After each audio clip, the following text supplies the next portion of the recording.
Hey, this is Pierre Miller from the Desiderata Pen Company. I wanted to talk to you about my next run of wooden pens. Sorry about the fancy pants transition sunglasses lenses. I'm outside because natural light is the only way you're really going to get a strong impression of what these wooden pens are about.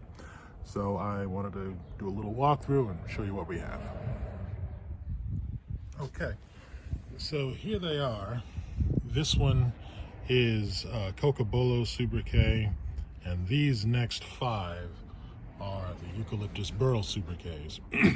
I'm showing you this group so that you can see what kind of variation is going to happen in the various woods that went through with these.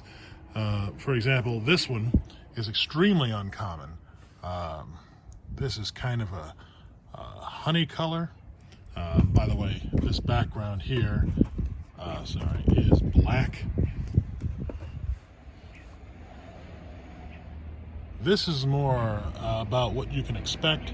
They're all going to have an oil finish, ebonite grip section, ebonite threads.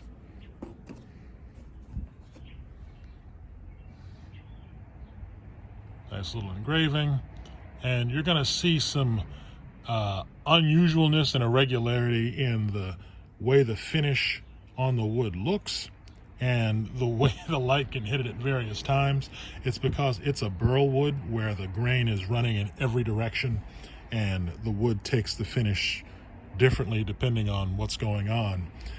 This is stable. This is resin stabilized, where I dehydrated it, vacuum treated it, and then soaked it with a thermosetting resin. Part of what takes these pens so long to make, and the end result is you get a pen that's very stable, but due to all of the chemicals that we injected through this wood to get it to be workable and stable, you end up with stuff that's this is kind of like it's as much plastic as it is wood almost. So for example, this little part right here, that was probably from the original saw cut from the wood, and a piece of the wood, there was just no wood here. This isn't damaged, it's just there was no wood there when I machined it.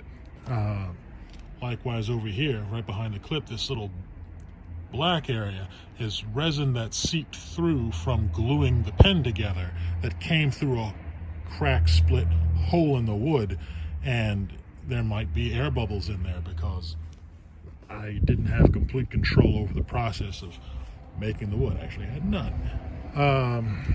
Some of the barrels show evidence of how they came into being.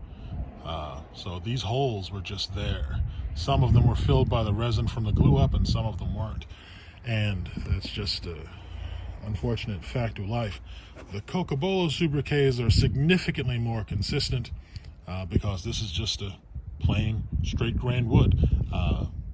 Sensitizing, toxic, and a little expensive and very hard to work with, but still straight grain wood nonetheless. So the Cocobolo is, if you're interested in something just a little bit more regular, that's kind of what you can come to expect. And through some of the machining processes associated with these, some of them have a tiny pinhole right up in the top of the cap. It's hard to know exactly which one's going to have that in advance. Long story there. Anyhow, more or less, this is the appearance of the wood and what we're working with. Filling mechanism, Desiderata screw piston, ebonite knob. The nib collar for whatever nib you need is the stop. So once you get there, you unscrew it, and that's where the piston head stops, and then you screw that back in, and it's just a regular screw piston filler. The reservoirs are all cellulose acetate and very stainable, so keep that in mind. This is ebonite.